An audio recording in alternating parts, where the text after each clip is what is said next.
Disclaimer. This podcast showcases business partners and friends that engage in lively conversations about books over many drinks. Content may not be suitable for viewers under 21. Really, truly kind of use as an excuse possibly to not launch a business. Getting signals from the cameraman to fix. It took me a hot second. Fix. There we go. Because we're emptying it out. Yeah. I don't know if we're going to make it through the last episode with it. We'll turn it a little side so you can see how much is left. Nothing left.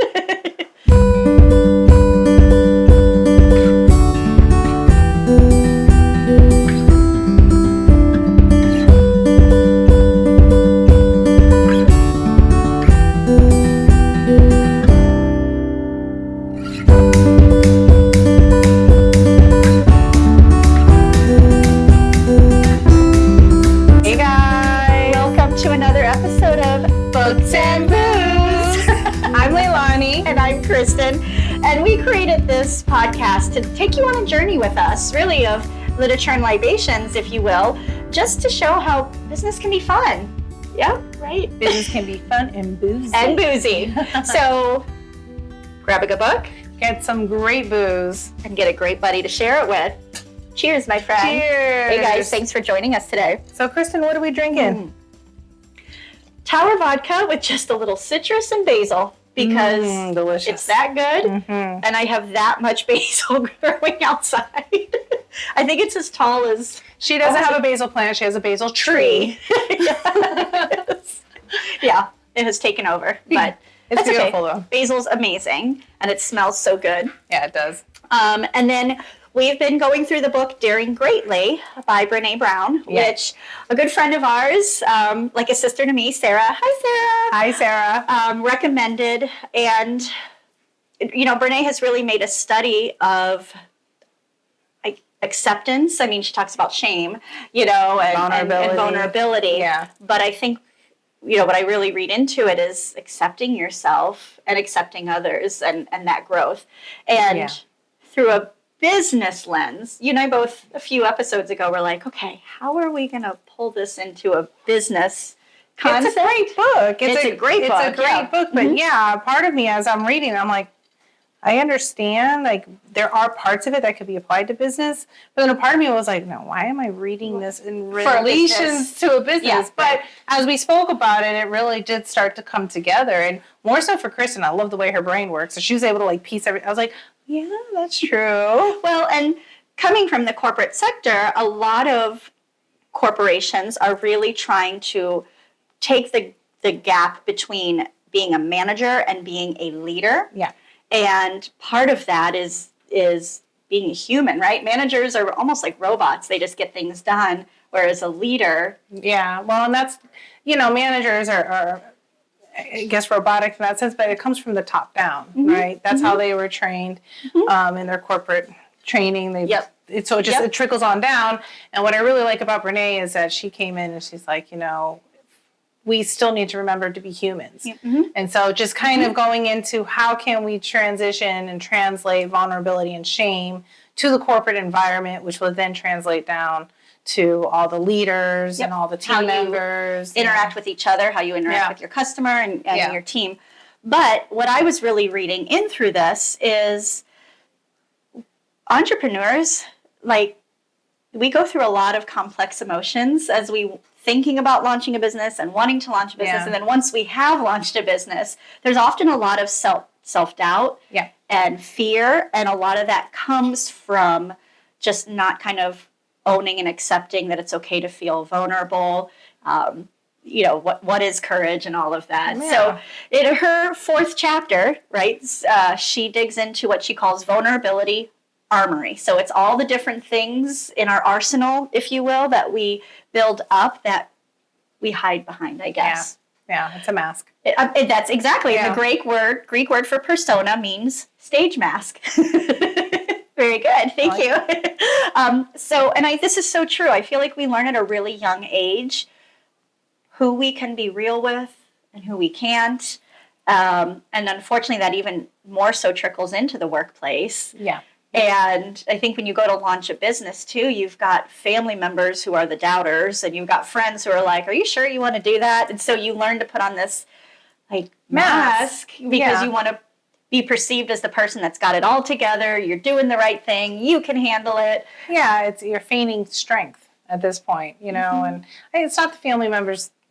I mean, your friends and family, they care about you. So they misplace that fear into doubt, and then it just actually transfers to you. So you start doubting yourself. Yep. And then you end up putting the mask because you don't want to show them that you actually have fear. And at the end, I think everyone just kind of loses, because if we could just come out and just say, yeah, I'm scared about this, but I'm going to do it anyways, I think you get more support that way than trying to fake the funk. Absolutely. You know? I'm part of so many incredible Facebook groups that I love, and it's all about empowerment, and it's neat because someone will say, I launched my business, in the celebration, for that individual. But isn't it sad that complete strangers are often where we get that support from? I think it was Elon Musk who said that, we give baby showers to people, right, when they're about to have a baby, but we really should start doing business showers. So every time someone opens up a business, they have a business shower, and so the gifts you're going to get might be words of wisdom, advice, or something they could use along their journey. Oh my gosh, my wheels are turning right now. That's brilliant. Yeah, I thought that was incredible. A business shower. Yeah. Aww. And then instead of like, is it a boy or a girl? It's like, what industry? Yeah, what industry are you dabbling in? That's so exciting. But it's true. Like, we put this armor on and we hide, and I think some of us, especially the older we get, we even begin to forget who we are truly. Yeah. You stay in anything for such a long period of time. You tell any lie for such a long period of time, you start believing it, right? You become that method actor instead of just acting. Right. Yes, absolutely. And I mean, just the last book we read where Mike talks about, like, you almost just believe that you have to function in a state of chaos or stress, and that's just how it's going to be being a business owner. I think there's a point where, Brene talks about having that courage, getting into the arena, being vulnerable. Being vulnerable might mean it's okay to ask for help. Okay. It's okay to say, you know what, I'm not really sure that this is the best way to do this. Let me research more, versus being an ostrich and like putting your head in the ground and hiding. And then just praying and waiting for the miracle to come and fix it all for you. Be your own miracle, right? Make it happen. So she says there are really 3 main types of shields that people put on. And then she lists a few others later, but these are the 3 main ones that she suggests. And I would agree with that. The one is foreboding joy, that you just don't believe that anything really good could possibly happen. You're just stuck almost, I want to say, almost like a victim mindset. No, there's no way. You're what, victimitis, excusitis, all of those things. The foreboding joy, where you just don't believe anything good can happen to you. Just doubting, no, there's no way this could work, and almost like a victim mindset or excuse-itis. Yeah, I think you were saying, right? Yeah. Excuse-itis. Or I was trying to think of, really thinking also as well, we come from that scarcity mindset where we're waiting for the other shoe to drop, right? So so you're waiting for the other shoe to drop, you're actually perpetuating more of the negative to keep continuing in your space, right? And so then you start feeding into, I can't do it, I'm not good enough, it's gonna happen anyways. Yes. Yeah, the other shoe was gonna drop, so why do it? And then this next one, I think, is what prevents a lot of people from moving forward with their entrepreneur dreams, is perfectionism. They feel like they want to wait until everything is perfect. Yes. They want to wait till they have X amount accomplished in their personal life, or they want to wait till X amount is accomplished before they really go public with not public as in trading, but, really put out launch their business. Launch their business. Yeah. And don't get me wrong, you do need to have certain things in place, right? Yeah, You don't want to just literally like draw on a napkin, I have an idea. Okay, guys. But I mean, I've heard success stories. I've heard success stories where that's happened, literally selling from the trunk of your car type of scenario. It kind of reminds me of, have you ever run into people where, they're they're married, they've been married for a while, and they say, hey, I want to have a baby, but we need to have all these things lined up first before we need this amount in savings. We need this amount caught up with our student loans. We need to have this car. Yes, it's absolutely. And I've met people in my lifetime that have done that, and some of them have been successful in waiting until everything lined up in order to go and have a baby. However, not many of them have made it to a successful marriage. Do you see? So it's like waiting for the perfect moment doesn't mean that you will actually be successful in that endeavor, because you're waiting for the perfect launch of the business. And while you're waiting for the perfect launch of the business, other things might be getting neglected in that. Or something else may come up. Yes. Yeah. And I guess no time like the present, right? Just do it. When you have an idea, put things in action. Yeah. Because there's something about that urgency and that passion. Yeah. So, yes, perfectionism. And she does say, a way to grow through perfectionism is the counter to it. It's a lot of times people wonder, what will others think? Oh, yeah. So when you get rid of that worry and you realize you are enough. Right? Yeah, I think she even says that I am enough. Enjoy the beauty in the cracks and constantly seek what you can learn. I like that. Yeah. I am enough. Absolutely. There's an entire, see if I can remember the book. No, I can't remember the book. But it's all about enough. Being enough, feeling enough, getting enough. Yeah, all of that. Mm-hmm. And actually, I learned, Kevin had told me about this, I don't know what it's called, but like when you have something that's ceramic that has broken and then it's put back together intentionally, and the way it's glued and glazed back together, it's actually stronger than before. Oh, I think I've heard about that. Yeah, there's a Japanese philosophy. Yes. Something, right? Yes. Yeah. So I'm sure as he edits, he will put the actual word of philosophy in there. So thank you. Check below. But yeah, so, there isn't, it's, being perfect doesn't necessarily mean it's strong. It's going to be a journey. Yeah. Starting a business life is a journey. Yeah, perfect is what you make of it. Even when if you go with the mentality of, I went and I broke the cup, half glass full. Oh, I broke it, but it needed to be broken because I needed to get another cup. I've been putting it off, or half glass empty. Yep. Oh, darn it. Not again. I did it again. I can never do anything right. Yeah, all those things, So, there's nothing perfect, whatever you make. It's perception and how you view things. Yep. And then the third shield she talks about is called numbing, where you just kind of are, and I think maybe that's what Mike was referring to too, is like you just get into a state where this is how it's going to be. Yeah. And what Brene advises to grow through numbing is to be okay with the feelings that you have and to acknowledge them, and to also then kind of embrace, learning and lean into discomfort with that. Yeah. So, and she does talk about, was it here she talked about, substance and stuff like that? Yep. Which I found appropriate to bring up because this is books and booze, right? And so the stigma is alcohol is a numbing device. Absolutely. Right? As there are others. But that could be anywhere, depending on anything in excess, right? Yep, absolutely. It's not good for you. And it can be cause for being a numbing device. And so I found it appropriate to bring it up that she does talk about alcohol and substance, and that the two, especially she talks about it in business and in stress, taking care of your stress, that they kind of go hand in hand. And I felt like it was appropriate to bring it up because we are Saige consultants, and part of what we do is consult business entrepreneurs on their journey, starting their journey, launching their journey. And it almost feels like in direct contradiction to be here. So you're drinking, talking business. Yeah, talking business. But at the end is when I am completely aware that in this form of what we're doing is really just having a cocktail and having a great conversation.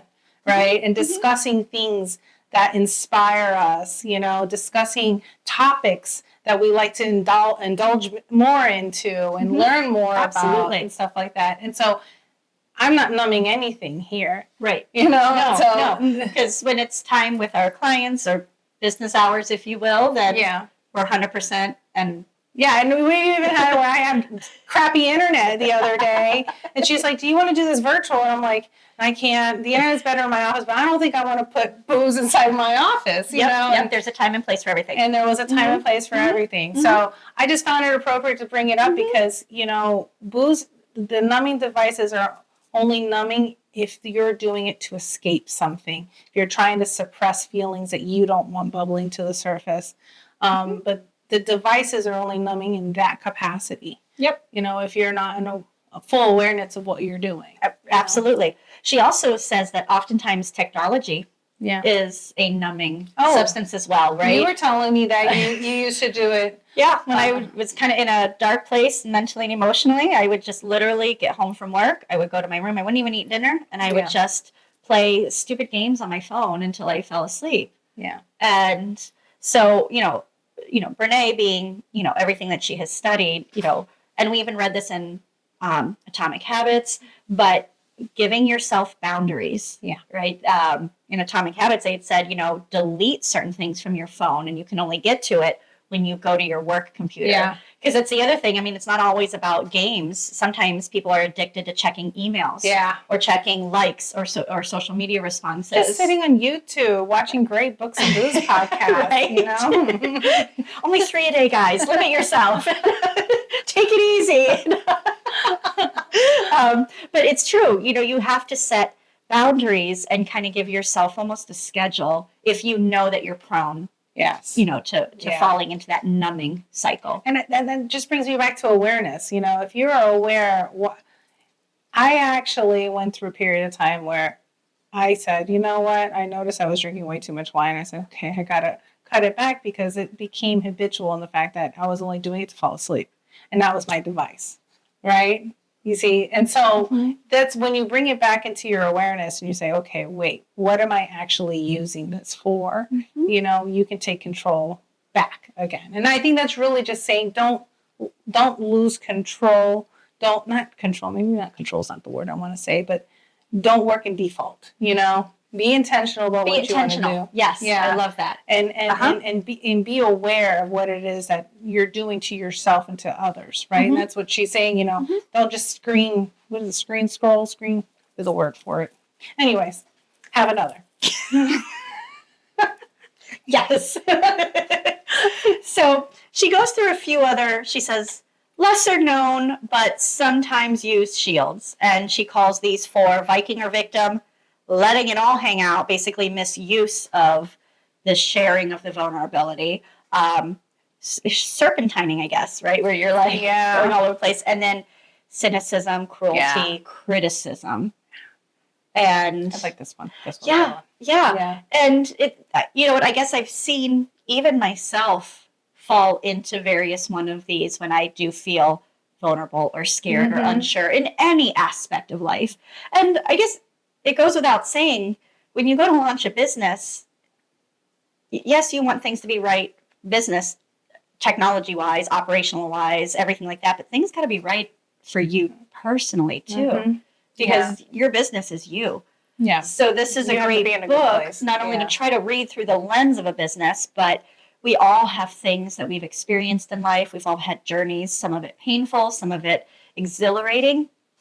So if you know that we all have skeletons in our closet, right? This truly is a great book to help you with, I guess, self-awareness, self-acceptance. Self-acceptance. Yeah. Well, unawareness too. Yeah. Self-awareness, self-acceptance, be okay with being enough, you know. I love that. Be okay with being enough. That's really where I felt that I had kind of a shift in my mindset as well, when I could look at myself in the mirror and say, I am enough. Yeah.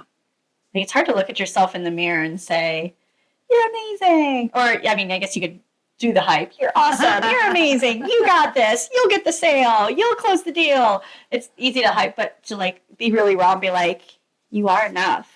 You got this. Yeah. Viking and victim. She says victim is always feeling like they're losing, they're being taken advantage of. The Viking is always on the lookout for victimization. Yeah. So they want to make sure they stay in power. Yeah.